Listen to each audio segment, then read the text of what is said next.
Hey, what's going on? It's Andy. Are you ready for change? Perfect, you're in the right place. I'm an NCAA champion athlete. I played D1 college football, and we won it all. I'm also a high school state champion wrestler, so I know a thing or two about your diet and your exercise. All right, so I'm gonna talk about body transformation. All right, I'm gonna give you an overview of like everything you need to know from like your goal setting to diet, exercise, and some other like important like mindset things, as well as traps to watch out for. So let's get it started right away with the goals. All right, the goals of body transformation are basically different than sports. So I know that, you know, I came out of sports, and sports is about performance. It's about absolute strength. It's about speed. And everybody that, you know, grew up in the US, we all played on the recess at grade school, right? And we watched our teams in high school play. So everyone I know has a sports mindset out there about the fitness and the physical form. But know that body transformation is just about what you look like, okay? It's what you look like. So the guys that are in really good shape, they look like they are high-performing athletes, but they're great physical guys, but they don't necessarily have to, you know, perform on any absolute level. Okay, so that got me jammed up because I thought, you know, go to the gym and I want to do strength training, right? I want to lift heavy weights. I want to do the hard stuff, but what I learned in the bodybuilding world is they don't do it like that. They do it a little differently. You can do lighter weights and just put more stress on the muscle over time, and that'll cause the muscle to grow. It's a thing called hypertrophy, right? Which I learned about recently.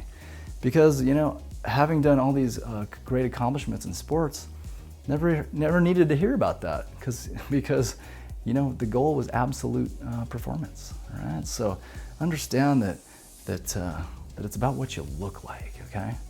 Along those lines, what about weight? It doesn't really matter what you weigh, you know?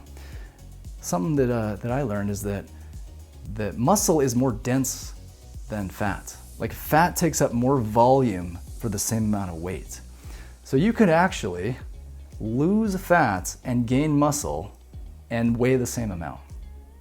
It's a trip, but you can. So throw out the scales. You don't need a scale. You need a smartphone. Take pictures of yourself in the mirror, right? Sweet.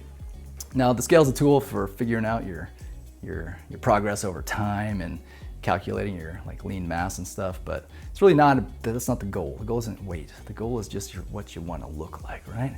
For body transformation. Sweet. So what kind of timetables are we talking about here, right? Well, the first thing to know is if you've never lifted before, you're gonna gain probably about 1 pound of muscle every month, all right? So that's not that much, but that's actually the fastest that you're gonna grow, because if you've already had muscle like me, it's gonna take even more time to put on that same pound, okay? So right now it's the end of June, and so Labor Day is 8 weeks away. So in 8 weeks, you might put on 2 pounds, right? So how much fat can you lose in, let's say, a week? In a week, you can lose 1 or 2 pounds. Depends on how hard you're going and your body and where you're starting from, all right? So in a month, that's 4 over 8. And then by Labor Day, we're talking 8 to 16 pounds of body fat coming off your body, all right? So you might think, oh man, that's really not that much. But actually 6 to 16 pounds is a lot. So if you were really serious about it, you know, go for it. But my point is that now is a great time to do it, because you could say, oh, I'm gonna wait till after summer. I'll wait November, wait, there's Thanksgiving. Oh, I'll wait till Christmas. Oh, you know, there's the holidays and there's the food, the Hanukkahs, right? And then you're gonna get started in January. But that's just too far out in the future.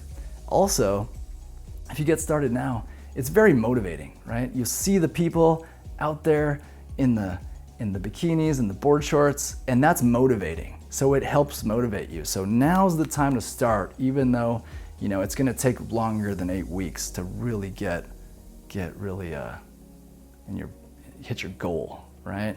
Cool. But I say start now and hang with me, and I'm gonna give you lots of positive inspiration and motivation, all right? Cool, good stuff. Okay, next, let's talk about the exercise you need. Kind of along the same sporting thread that I started earlier. It's, you are what you do. You look like what you do, all right? So who knows a whole lot of marathon runners that look like bodybuilders, right? They don't exist. The marathon runners, like really springy and really tiny usually, right? So, you know, there's a misconception that, oh, if I need to lose weight, I need to go do a lot of running. Well, the bodybuilders in the bodybuilding physique world, they never run. They actually walk, right? So there's a lot of things to like realize about what kind of fitness things, what exercises to plan on doing to get the look you want, right? It's not what you think, and it's not even as hard as you think either. You just have to do a little, you just have to know, you just have to be aware, all right? Good, so yeah, I was surprised to learn that like the walking actually helps a lot. And one of the reasons is because usually your calorie deficit is causing you to be pretty exhausted.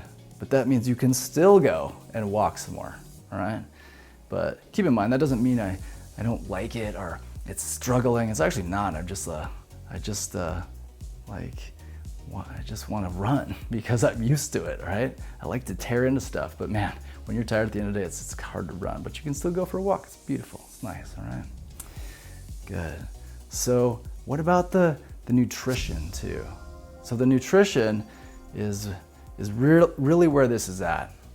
If you really need to lose body fat and recomp your body, transform it from whatever you are, just overweight or skinny fat, you really are gonna still need to cut into the fat, the body fat, okay?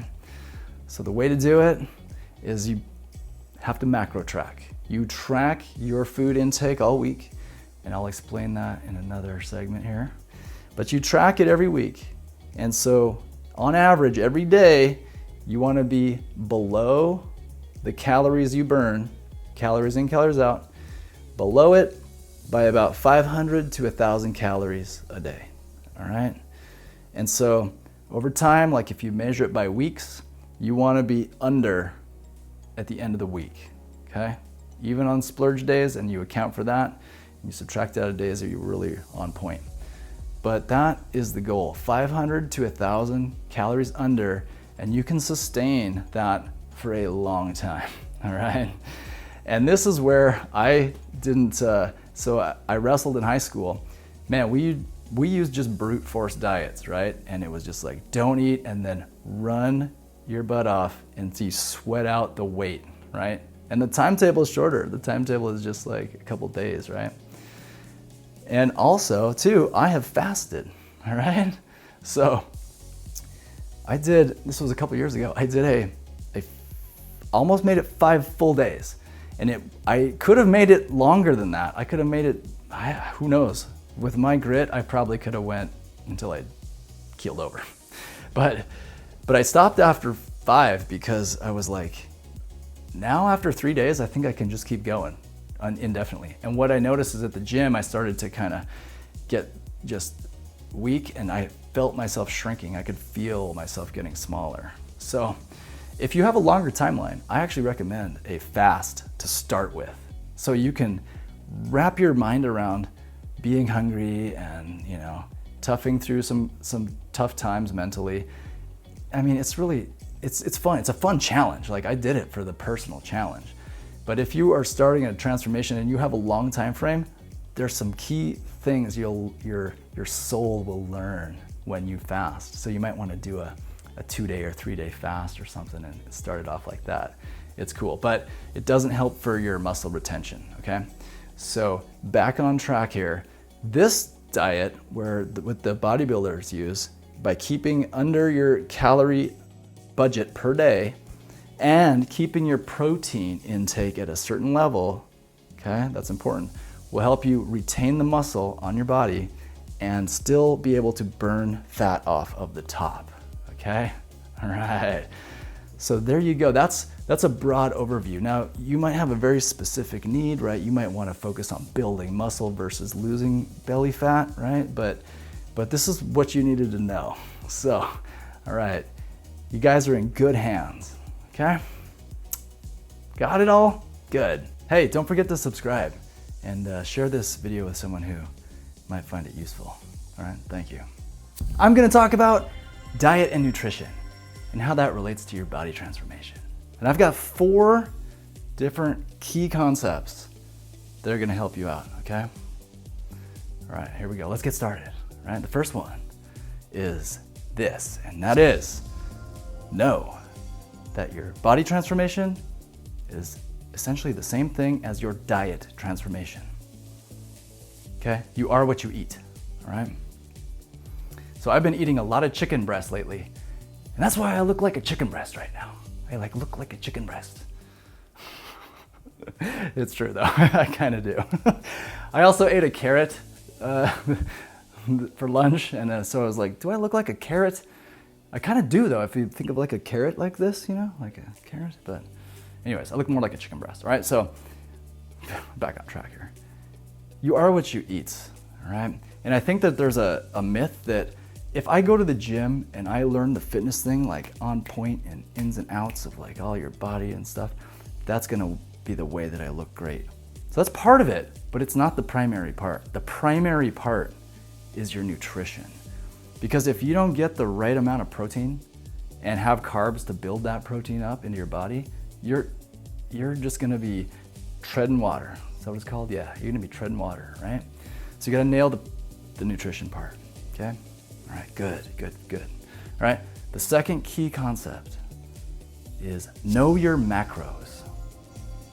Okay, your proteins, carbs, and fats. All right, boom, you're done. You know your macros now, right?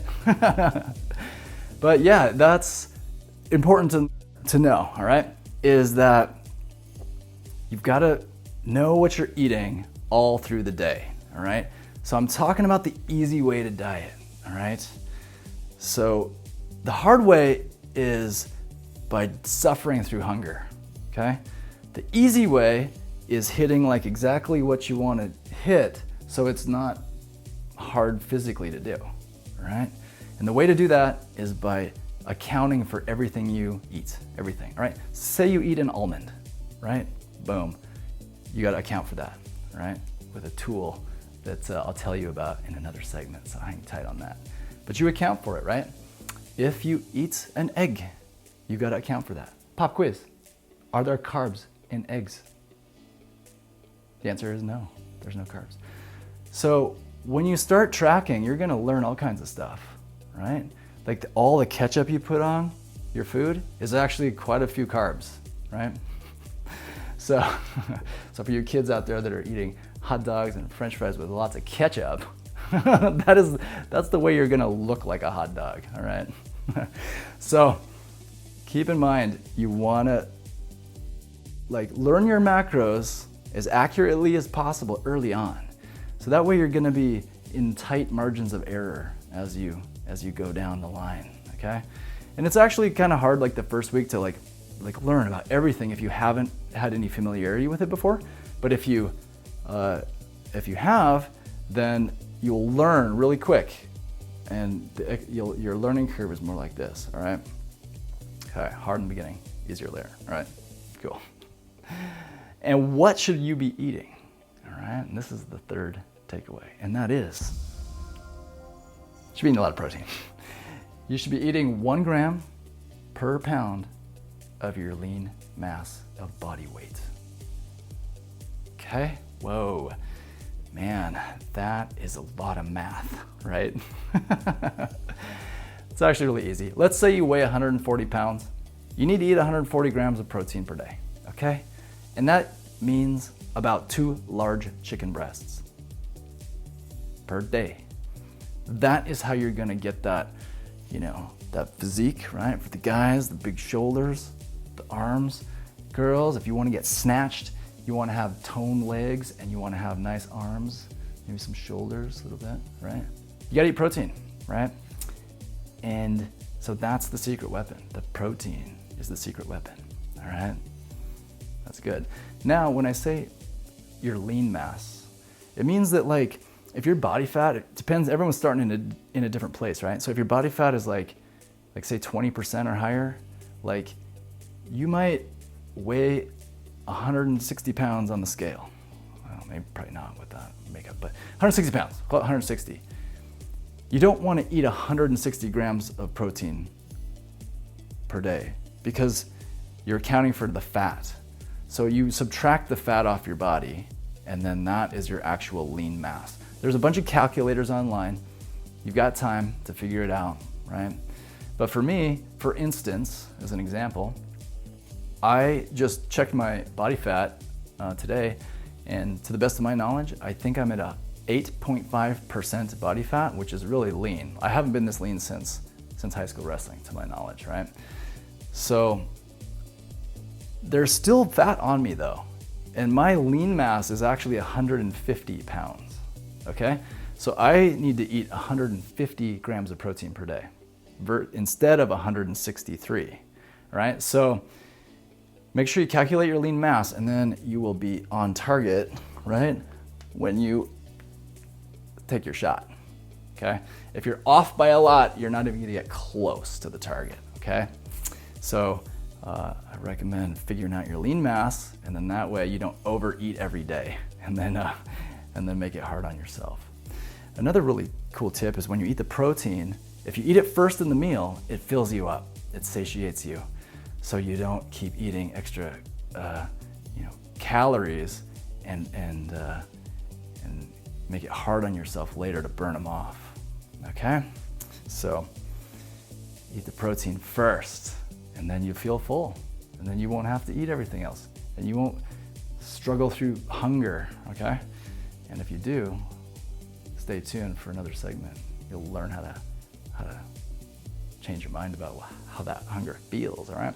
Now the fourth tip is this, and that's be consistent, okay?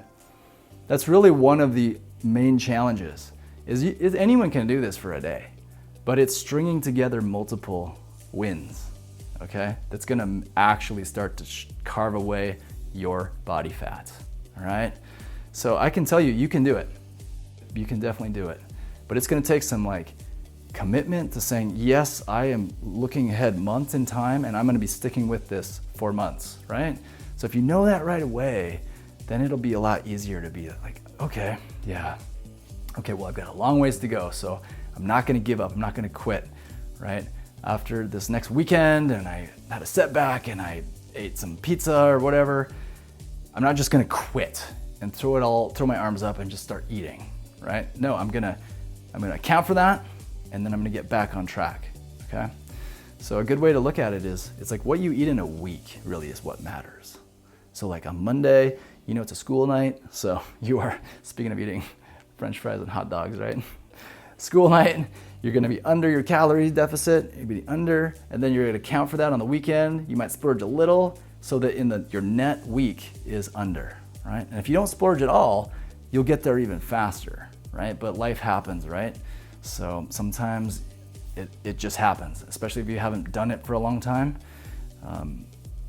That's okay. You can keep sticking with it, right? And be consistent, okay? Those are the 4 key concepts. Got it? Good. I'm gonna talk about 3 tools that are gonna help you on your journey, all right? 3. So let's get this started right away with the first tool, and that is a macro tracker app. That's right, the tool is software. That's right. That's super weird and super like futuristic, but this is what it is. Now, I didn't use a macro tracker app for most of my life, but when I figured this out and started using it, it like blew me away. Like this is seriously the easy way to do it, okay? Now, what is a macro tracker app? It's basically a little like journal that you enter what you eat, okay? Because if you have watched some of my other content, you know that macros are simply your fats, your carbs, and your proteins. That's all that matters, okay? So the macro tracker app, all right? So I, for you guys, downloaded like 10 of them. And I found that there's actually mainly only 2 that matter. And the main one is MyFitnessPal. It's one that everybody uses. But the one I found that I like better is called Lose It. And it's good. It's got an orange logo, right? Now MyFitnessPal I used for a year, so I can tell you that it works good, right? But Lose It, I think just is slicker, right? It's got a nice little user interface. You got the little icons for like your gummy bears. I had a gummy bear today. Wow, right? It's got a fun little gummy bear. MyFitnessPal is just like gross, like scribbles and black and white text. Like no one wants that, right? All right. So get one of these apps. Just do it fast, right? This is the shortcut way. We don't have to go into a whole lot of research. Download one of those 2 apps, right? Now the hard part of setting them up right away is that they try to walk you through these like, oh, what are your goals? What is all this stuff? And it tries to like figure out some secret algorithm plan for you. And I found that that's just complicated, all right? And it's not that accurate. So what I recommend doing instead is knowing your baseline amount of calories per day, all right? So for the sake of simplicity, we're just gonna call that your BMR, okay? It's a real thing. Basal metabolic rate, but just call it BMR, right? I left you guys a link in the description below for a calculator to just do the calculations automatically. Now I left this one because if you're a little more advanced and you watch through the end of this video, you'll find that if you add your body fat to this, it's even more accurate, okay? So what you wanna do is figure out your BMR and then you can punch that in as your daily baseline, all right? Now MyFitnessPal calls it like your goal, and to Lose It, you have to kind of go into the settings to find it. But basically you put that in as your daily baseline amount, all right? Good. Now, when you use your macro tracker app, your goal is to come in under, like by about 500 to 1,000 calories a day.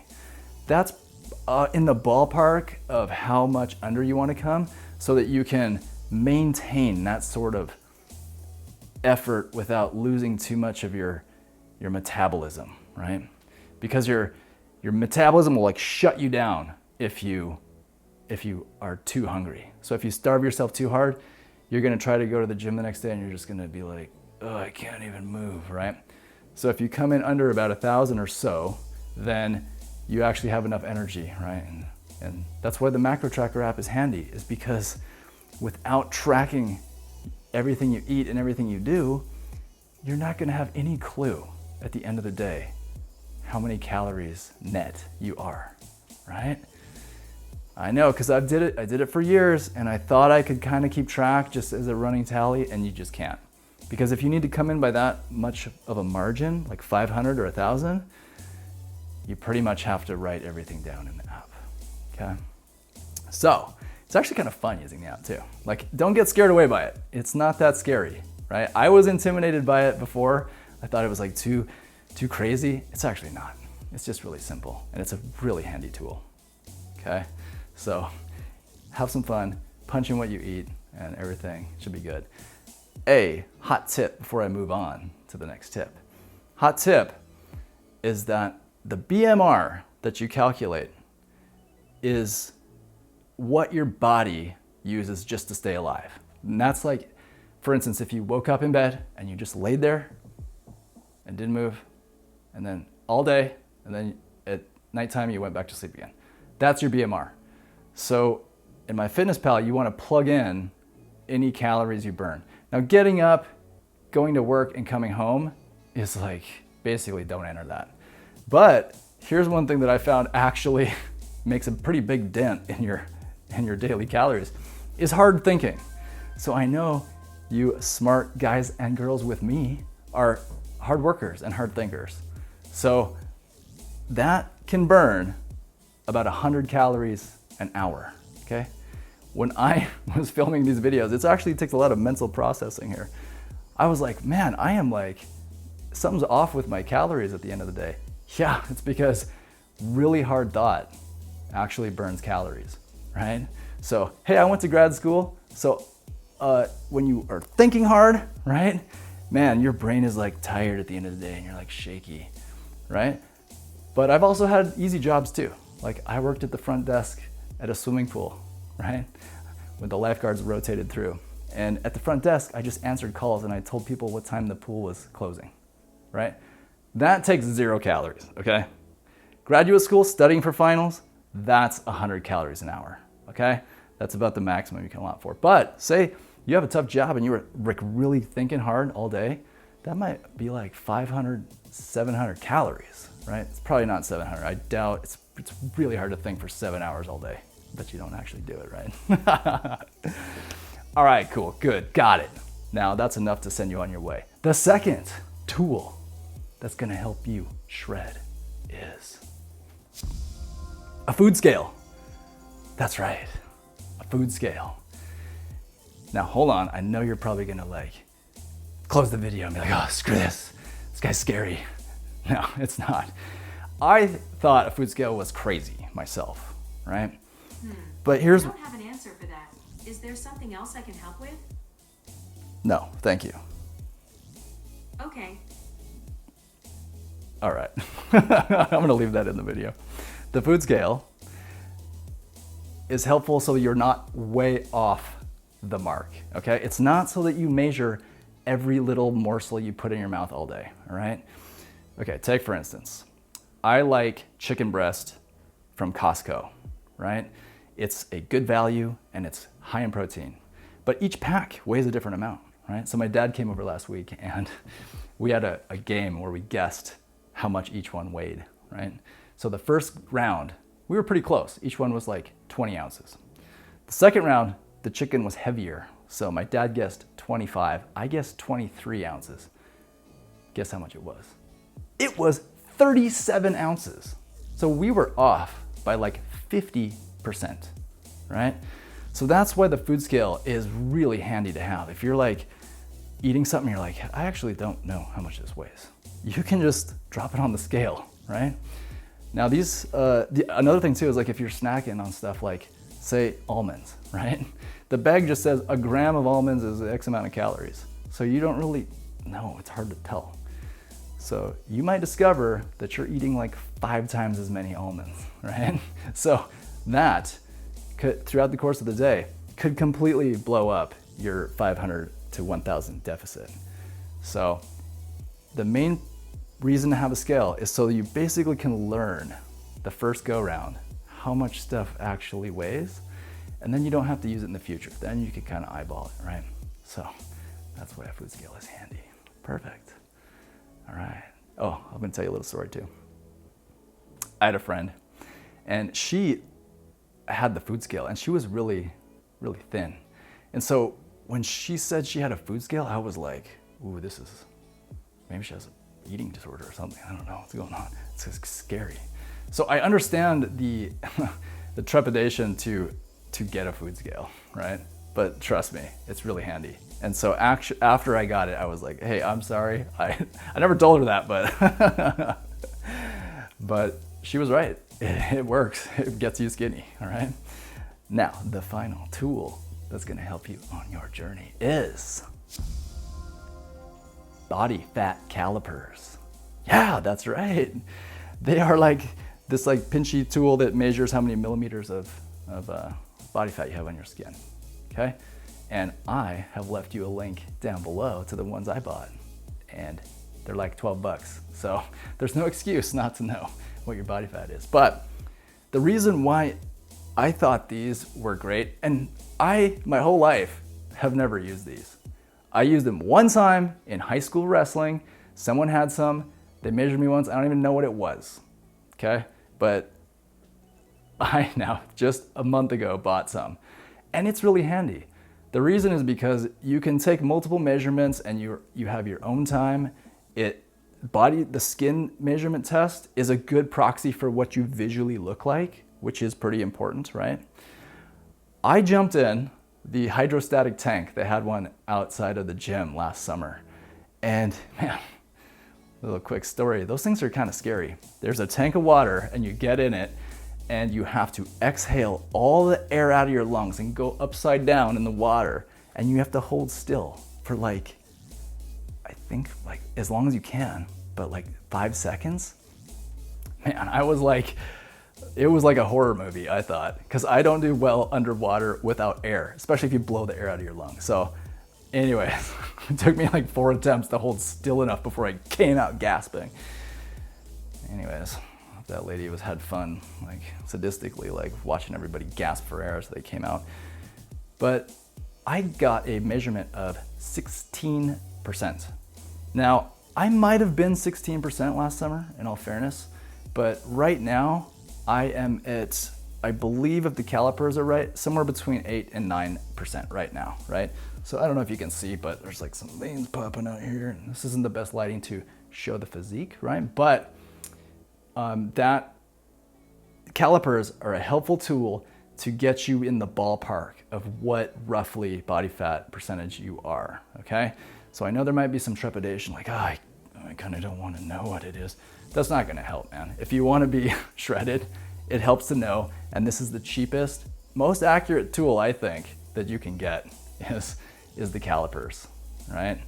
Because the BMI indexing that's done is just, it's like laughably bad.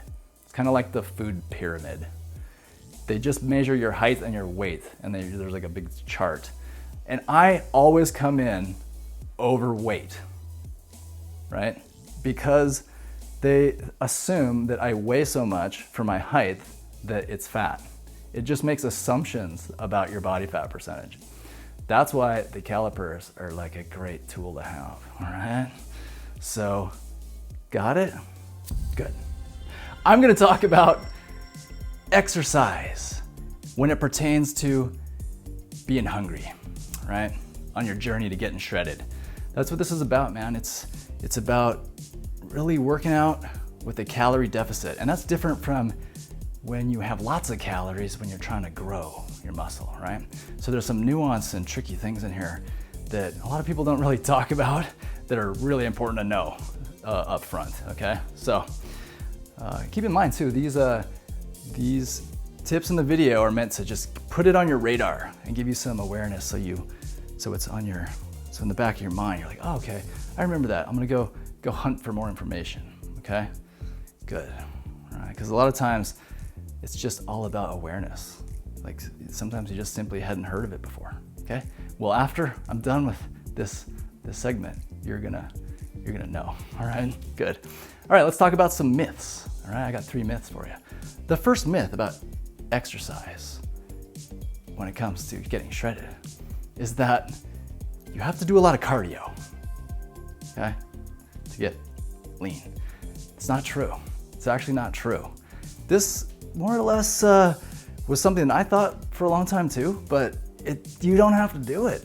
It's mostly your nutrition, all right? So, so I go to the beach, and I was out on the beach, and you know, I go out there like every day, right? Almost for a walk or a run. And the sun just came out recently here in LA. We get this weather pattern where it's like often cloudy. So I'm out there, and there's like, you know, new people out on the beach, like running, they're like wheezing hard, right? It looks like they're like dragging cobwebs, you know, and they're in brand new gym clothes. It's like, where have you been? Where have you been for the last 10 months, right? Because everyone thinks you've got to do the cardio that's hard, right? To get lean for the summer. It's not true. You got to focus on your nutrition, all right? Good. So the second myth that people have is that you have to do a lot of high reps to get toned, okay? Like, oh, I go to the gym. If you lift heavy weights and do like a set of 4, your muscles get big. But if you grab the little weights and you do like a set of like 50 or 70, maybe 150, I'll get toned arms. It's actually not true. It's one of this myth has actually been debunked like 20 years ago, but for some reason people still believe it. So now you know. it's actually a little more nuanced than that. It's not that easy to it's not that simple, right? So look into it, do a little more research on that, right? Good. The third myth about exercise is you have to do a lot of abs, all right? So this is where you're probably gonna click away from the video, like, no, I came here for abs, right? Well, I'm gonna tell you how to get the abs. To get the abs, you've gotta restrict your calories, all right? Now, for the most part, people have abs already. You've got some striations in there if you've done any abs at all recently, right? The trick is actually getting the fat to come off of the top of your midsection, okay? And that's gonna happen through your macro deficit, right? Good. And mainly getting those calories burned, right? And retaining the strength, okay? Doing more sit-ups, so strength training will make muscles grow bigger, or at least retain their size, right? So if you just do abs, like, is it a sexy look to have like tiny little arms, skinny legs, and then like gigantic ab muscles? I think the answer is no, right? You want to have a good physique in general, right? And so the tricks are actually in other places I'm going to tell you in a second. Okay, good. So that's 3 myths for you right there, right? So what are the guidelines? What are some things that you can actually do, right? Or things to remember when you're on your shredding journey, all right? The first one is this, and that is, remember that you're going to be hungry when you're working out, okay? Now that often stops people because you're like, this is what'll happen. Happens to me. You wake up in the morning, you're like, oh, creaky, like, oh man. And then there's like that devil and the angel, right? We all know what the angel says, but what does the devil say? He's like, dude, you're too tired. You're too tired, man. Just take the day off, it's all right. All right, so a lot of people fall into that trap of just chilling, of just like, I'm too sore, I'm too tired. All right, here's the fix for that, is that you're probably not too tired. So if you get in the habit of putting on your shoes, putting on the gym clothes, get in the car, go to the gym, right? If you watch my etiquette series, you wanna have friends at the gym who are attractors. You'll go in there, you'll get some positive energy. Maybe you'll see Andy who's like, rah, rah, gives you a high five. All of a sudden, you'll perk up. Do a set, do your first set, and then all of a sudden you're gonna be like, yeah, it's not too bad. I'll just do another set. Next thing you know, you'll be through your workout, okay? So, I come from the world of athletics where, man, we had to grind through really tough situations. But if you haven't been through sports before, you probably don't know that threshold for where you hit the kill switch and just stop, okay? I'm telling you, it's probably a lot further down the road than you think it is, okay? But keep in mind though too, the difference between an injury and just aches and pains, all right? An injury is like a sharp pain. So right now, I have something going on in my bicep right here. It's actually in the other muscle like this. I don't know if you can see that, but when I try to do curls, it's like, ow, this one arm is like painful, okay? So that is an injury. So what I've been doing is I am doing lighter weight on this arm and a little heavier weight here, right? Just so I can keep some stress on the muscle, right? So that's a difference from aches and pains. That's like, oh, I'm like kind of sore, I can lift. I mean, if you're sore, you'll know. You'll be like, oh, I can't even move at all. That's sore, okay? Aches and pains, like, I just don't feel like it. You can go. Trust me. That's what every pro athlete does. Every pro athlete feels like that every day. I guarantee you, right? So something you may not have heard out there when you're hunting around for information on how to get shredded, right? You just got to work through that stuff, loosen up. You'll feel good when the blood starts flowing. All right, good. The second guideline I have, this one's fun, is as a secret weapon, and that is walking. All right, that's right, walking. So you're probably like, wow, that's great. And it is great, but it doesn't really burn that many calories, but I changed my worldview on walking recently because I was always a guy that was like, I need to go run. You gotta go run. That's what you do. That's if you're strong and tough, you gotta run, right? And my mom, she walks every day. So my mom's like, you wanna go on a walk? It's like, yeah, I'll run though, okay? That's what I thought for a long time. But now, as it turns out, I am learning more and more stuff all the time. In the bodybuilding community, those guys walk a lot, right? And one of the key points I heard was that you never see a whole lot of bodybuilders running, right? And it's true, you don't. I mean, their legs are huge and you just can't run. So here's why walking is good for your shred, is because it's not because it's the easy way out. It's because you are probably gonna feel pretty exhausted, okay? And you're not gonna be able to run, So like the last couple weeks, like my body fat is like getting down into like, where am I, like 8% or so.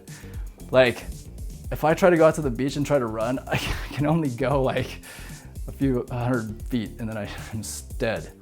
But you know what I can keep doing? You can keep walking, right? So you can keep walking, right? And what I found is that I can actually only even walk probably about 3 miles before even then my legs are dead. And they're just like, oh, I can't even walk anymore. So that's the kind of helpful tip, right? To learn about walking and the levels of kind of stress that you need to go to, or exhaustion, all right? Now the last guideline for you here, this one's a lot of fun too, is that you want to train in the gym just your upper body. That's right. You don't have to worry about your legs. You don't have to worry about your legs. All right. Hey, who remembers Andy from like 2 summers ago and his like giant toned hamstrings in the back of his leg? Remember that? No. Nobody remembers your legs. No one cares. No one cares. They remember your arms, right? Like everyone remembers the group photo, right? Let's get in a group photo, get in a group photo. That's what you want, right? In fact, like your arms and your shoulders are gonna be more important than your abs are in hindsight, in retrospect. I know that the six pack is kind of like the bellwether, right? That's what you want to strive for. But really the things that matter on a moment by moment, like value basis, if you had to pick a muscle group, is really your arms, your shoulders, right? Because that's what's out in everyone's face. That's what shows when you're wearing a tank top, right? So I would recommend, this is what I do, right? I am doing like, I do chest and I do arms on one day and abs on the front.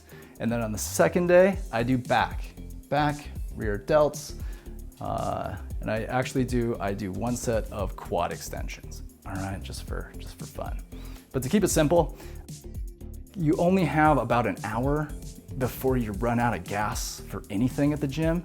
So for that 1 hour, you wanna work on your like chest and arms, right? Bis, tris, delts, chest, abs, right? If you spend a whole day doing legs, it's just not valuable stuff, okay? So those are 3 hot tips that are gonna help you look beautiful, right? This summer. So got it? Good. So I know a thing or two about mindset, right? In fact, the word I think came out of the sporting world because everyone knows that you wanna have the mindset of a champion, right? So I've got a fix for you to get over that motivation, because motivation kind of means that there's something hard to do that you have to overcome and you have to get motivated to do it, right? So with a mindset tweak, you might not suffer so much of that struggle to get motivated in the first place, all right? So the first tip I have for you is a mindset hack, and that is the stress is enhancing mindset. All right, I gotta credit my bro, Andrew Huberman, and Allie Crum, who exposed this to me. Allie's the one who actually figured it out, and she's an athlete too, right? Yeah, so what this means, stress is enhancing, is basically that we grow up thinking pain and discomfort is bad, right? So what you want to do is you want to reassociate those two feelings of pain and discomfort with being a positive thing, enhancement, all right? So it goes something like this, all right? So you're working on your muscle, okay? And it's getting tired and you're like, right? And it starts to burn, okay? Now, typically, if you're not familiar with working out a lot or you haven't been in sports before, that's the signal like, it sucks, it's horrible, I hate it, I wanna just go to the couch, okay? That's what we've trained our brains to think, okay? So what you can do is when you go to the gym next time is get that muscle under stress. And this time think, this is a good thing. The stress is gonna make the muscle grow. All right, I'm gonna stick with it. Feel what it feels like and dislearn that it's painful and negative, okay? It's a positive thing. And you can hold on to it for a lot longer, all right? Now after having come across this about a year ago, I put this to the test. And so I've been doing this every day at the gym and it works. It works. I go to the gym now and I feel as much burn as I can before muscles just fail on you eventually. They just will stop working, okay? And it does in fact work. Now, coming from the world of sport, I've always kind of intuitively known that was an effect. Like it's something to get like pumped up about it. And I think the athlete way, the classic way to look at it is like, I'm going to war, right? And it's like, feels good, you gotta tough it out, you gotta be tough, man, right? So that sort of set of beliefs is what we classically associated with the stress. But thanks to Ali Crum, now we know that we can reassociate that in a more rational way, in a clear way, in basically a science-based way, that when we put the muscles under stress, now we think it's actually gonna cause my muscles to respond with growth, okay? And it's a good thing, right? So that is a really handy tool next time you're in the gym. Because if you're feeling dismotivated to go, it's because, it's so painful to go to the gym. Well, the way I see it now is I see an opportunity to go put stress on my body so my body grows. And so when I go in there, I feel great even when I'm under stress working out, and then I feel great when I leave the gym too with those serotonin hits, right? Good. Now just keep in mind that it's different than an injury, okay? You don't want to associate injury as enhancing, okay? So just getting stress on the muscle, getting the muscle to burn, that's the positive. If something pops, tweaks, or is acutely painful, that is a pain signal that is associated with an injury, okay? Notice how I didn't say pain signal is necessarily bad, right? It's just a pain signal. But now we're flying close to the sun here, so I'm gonna back up a little bit, all right? Good.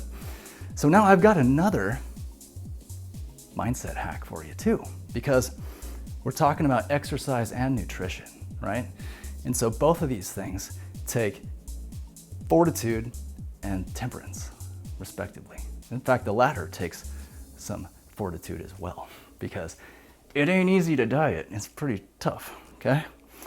So I can't find anything out there about this concept, but after having read this stress is enhancing mindset idea, I have hypothesized that you can use this tool to create a new mindset about your diet. And that is fat burn is enhancing, all right? So I'm getting out over my skis here, but that's all right. I'm just having a good time here. But I have actually put this to the test myself, all right? So if you've followed along this far, and you smart guys and gals out there that are with me on this channel, if you've made it this far, then you're with me. The hypothesis goes something like this. When you are hungry at the end of the day and you're below your calories that you've allotted for yourself and you're trying to burn off the fat, there's a feeling of hunger that is like uncomfortable, okay? And we, just like the pain, we've associated being hungry with a negative response, right? That being hungry basically means death for cavemen, right? So what I have done is realize that the feeling of hunger, the tingling, is enhancing. It is the feeling of the gross fats burning off your body. And that's what we want, right? So instead of thinking, oh, I'm hungry, oh, I want a French fries, now you think like, yes, this is my glory. This is what's gonna burn it off. I can feel it coming off. And when I have fat to lose, man, I just like yearn for that feeling now. I'm like, man, I just want to trigger it around the clock for the next 72 hours and burn it off now. But your body kind of stops you from doing that at times. So I would throw that out there. And you guys, maybe you can try it if you want. Maybe there's some smart scientists out there that want to do a study on that. But I look forward to the burn now, right? So it's actually hard for me to eat enough calories so I don't crash, because I've associated now the burn as a positive enhancing feeling, right? Now, that's another little caveat. I have recognized that there's at least 2 different forms of hunger, okay? There might be more, but I think there's 2 for this context. One type of hunger is, let's say you are used to eating a lot of voluminous food, and then all of a sudden you abruptly stop. When your stomach is empty and it's like cramping, that's one type of hunger, okay? And I'm really not referring to that type in this context. I'm referring to the type where you've had your normal allotment of calories per your diet, and your stomach has some substance in there, and then you start to feel the tingle on top of, really a lot of it is often in your belly area, right? Sometimes I can feel it tingling up here in my upper body, but it's the fat and this yearning that I feel is like, man, I want something sweet. I want some ice cream. I want some more carbs, right? So that little tingly feeling is what I'm referring to with my fat burn is enhancing hypothesis. It's a hypothesis, you scientists. I didn't claim it to be true yet, all right? So got it? Stress is enhancing, works. Fat burn is enhancing is a hypothesis that I think might work, all right? So, got it? Good. I am gonna talk about diet traps. That's right, the things that are gonna derail you from your body transformation glory, all right? I have been watching what I eat for 30 years. So I know all about the little things that are gonna come up that are really gonna stop you, all right? I've got 3 main areas that are the most important ones, all right? So I'm gonna start right away with the first one, and that is social events. Yeah, this is the hardest part about keeping your diet consistent, okay? What's gonna happen is you're gonna make it through Monday through Friday, and then on Friday, you're gonna go out with your friends like I did. I went to the BMR golf course last Friday. It's a really cool thing in the summer. They have live music out on the golf course, and you sit there with a blanket. So everybody's having a good time, and then everyone gets hungry, and they're like, let's go eat. So we went to a restaurant, and the pressure starts cooking in there, right? Because everyone sits around and ordering, oh man, I'm gonna eat this, I'm gonna eat this. And so what do? Well, what I do is I order something like a diet soda, right? And maybe eat some 0-calorie stuff. And people look at you like you are unwell. Like, oh no, we need an intervention. They're shocked, they're angry. They're frustrated and mad with you, and they're like, are you okay? What's wrong? What's wrong? That is what you're gonna deal with every single social event, right? That's why, talking about mom's cooking is you're gonna have to tell your mom, like, I am on a plan. I can't pig out on like a half pan of lasagna like I usually do, right? And that's gonna shock people. It really is there's like a psychological, effect where we evolved like eating food together. And so when you turn food down, it sends a big signal of rejection. So it's gonna be tricky with your social networks, how you're gonna handle that, right? But I say come at them with some confidence, right? Say, I'm on a mission, I am doing this diet, and I can eat a little bit, but I can't eat it like normal. But I love it, all right? I love it and I wish I could have it, okay? That's how I would approach it, okay? Because that's gonna happen like every single meal. So a trick I do, and I actually did this before I went to the Penmar, is I pre-eat, okay? Pre-eat. Now, I had never heard of this anywhere. I came up with this, so this is an original idea as far as I'm concerned, but I'm sure someone else has done it too. But I will whip up like something like 5 eggs or whatever pure protein, just almost pure protein, before I go out, all right? And that way, you already hit your protein goals, right? And if you don't eat any carbs, then you might be able to have a few liquid carbs if you like when you go out, right? And then you turn down the big meal at the restaurant and boom, you're fed. You hit your limits and you only had like, one awkward moment where you had to, calm everyone down that you're okay, all right? So pre-eat, that is a really important trick, that's gonna get you through this, all right? So those social events, man, they're tricky, and that's the main area, okay? Now, another reason though, the social events, they actually can be positive though, all right? So take for instance, your motivation, right? So how are you gonna stay motivated through those snowy winter months? Let's say you live in, I always pick these fun places. How about Fargo, North Dakota? Or how about Grand Rapids? It's probably a few degrees colder up there, right? Man, how are you gonna stay motivated like in the middle of the winter when it's January 9th, the suckiest day of all? It's tough. So social events are what's gonna help you get through the tough winter months. So mark spring break as the day where you are gonna like shed your, feathers, your coat, and come out of the ashes, right? Emerged as like a beautiful, shredded, body transformed person, right? So having events is a helpful motivator, right? So spring break's a great one because it's early enough in the year. It's like March, right? So another one is the 4th of July is a good one, right? 4th of July, by the 4th of July, I'm gonna look good, okay? So now we are not even to the 4th of July this year yet, right? But that's like next week. So that's not enough time.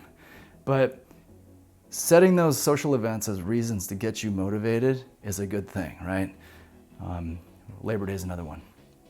Now it's hard to have Thanksgiving or Christmas as one, or Hanukkah, or Lunar New Year, depending on what your holiday is. But if you don't have a culture of like going outside to the water, it might be hard to get motivated too. So you can still use a family reunion as a way to show up transformed, and that's a reason to be proud of your hard work, okay? So you can use Thanksgiving as a deadline, or like I said, your major holiday of choice, Christmas, right? Yeah, all right, cool. So that'll help you stay on track, all right? So those social events, good and bad stuff. All right, the second area of diet derailments is the observer effect, okay?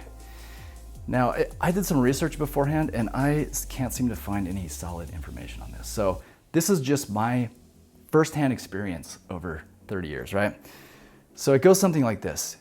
You start trying to cut fat off your body and you look in the mirror, and every day you look in the mirror and a week goes by, 2 weeks go by, and you just look the same. You just look the same and you're like, man, this is really demotivating because I just look the same every day. well. This is what I call the observer effect. I have seen with myself, and I know a few of my other friends have as well, not everybody, but if your gains are small, you can't see the change. Because, for instance, your body puts on about 1 pound of muscle per month, okay? So that is like too hard to perceive visually. And especially if you look at yourself every day in the mirror, you will see effectively no change over each consecutive day. However, if you see yourself on day 1 compared to day 30, you'll be able to see a change, all right? So that's why I recommend taking some photographs, all right? Progress photos, all right? So me, I'm here with you, so I'm taking photos of myself all the time, so I'm not doing it right now. But it is interesting to go back through my thumbnails because each one of them is the actual start of the video to see how my body is changing, right? So I have a goal. I want to try to get to as close to 5 or 6% as I can, body fat percentage. So right now, yesterday I was at 8.5, and I dropped 2 pounds at the gym. I weigh myself at the gym. So this is helpful to see how much my progress is going, right? So I also have these social events coming up too, right? 4th is next week. I got company coming over. So it's good to track it with visuals, right? That's a handy tool because you're gonna start off and that first week is always the hardest. The first day is actually the hardest. And that's gonna be the hardest part, and that's where you're gonna see the least amount of change, okay? So make sure you stick with it, right? And track it with photos. So you're gonna need to go, weeks before you really start to say, hey, I do look different, right? So keep that in mind, all right? Along those same lines, we've got another and a third diet trap, and that is the I've reached the end effect. Now this is another one that I can't seem to find any information out there. That's why this is kind of fun to tread new ground in the psychology of diet and fitness, right?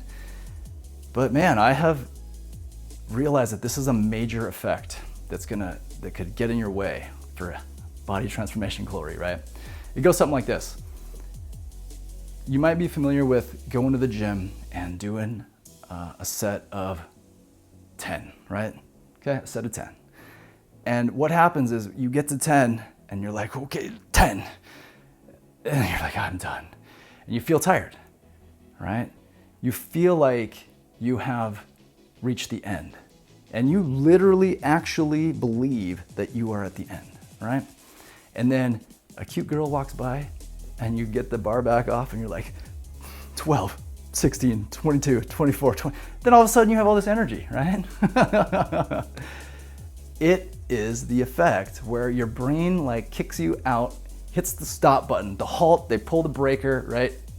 It tricks you into thinking you're done. And you are not done. You have more to go. All right? So this applies to your daily workouts. You're like, oh, here's my workout. And you do it all and you think you're done. Man, I like to go till failure because failure is when you say do a set of 10, but you still have more in the tank, you keep going 12 until your muscles quit. Okay, that's what failure means. I like to go to failure because I am aware of this effect telling you that you're done when you're not done. But when you're like me, this will still kick in even when you're going till failure, right? Because if the hot girl walks by, I'll still find a way to do 6 more, okay? So just be aware of this effect and try to make sure that you are pushing yourself to the end of your gas, the end of the tank you've got, all right? Yeah, the awareness of it is gonna help you out. Now this is also true for your diet too, and your appearance, all right? So let's say you've been doing this for dieting and working on your fitness for about a month. You look in the mirror and you're like, wow, I look really good. I look different, I look good, and I'm tired from working out and I'm hungry, and I think I reached the end. No.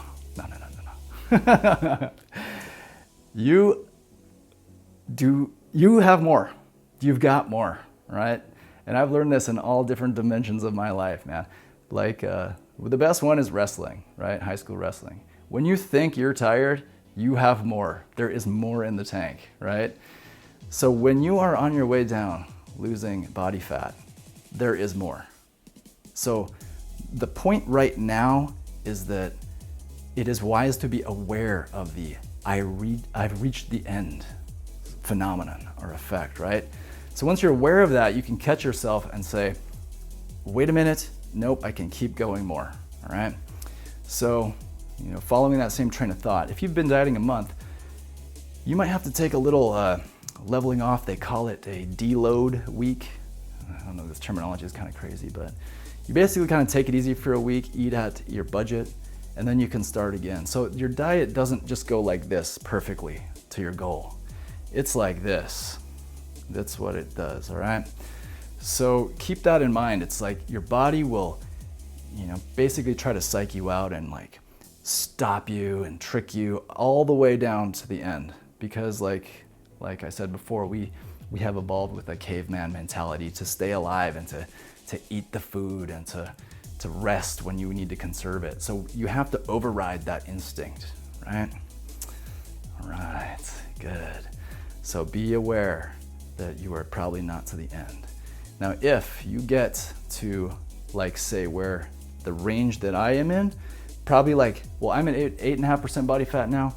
If you're at 10 to 15, you better double check your research, do your due diligence so that you make sure that you're on a safe path to getting to where you're going. But odds are you have a lot of time to get there. If you're under 10%, make sure you double check that you're gonna do it in a safe way. And then you have to juggle too, like, what is your goal? Is your goal, to look good? And so then that gets in the realm of, I don't know, physique art, of oneself. Do you necessarily look better at 6% than 10? That's debatable, right? So you actually might be done when you reach that level, okay?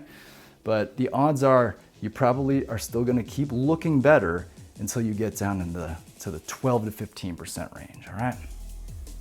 Got it? Good. And good for you guys. That was a bunch of really good tips to make sure you don't get derailed and you can stay with it all the way, right through the cold winter months with the snow outside.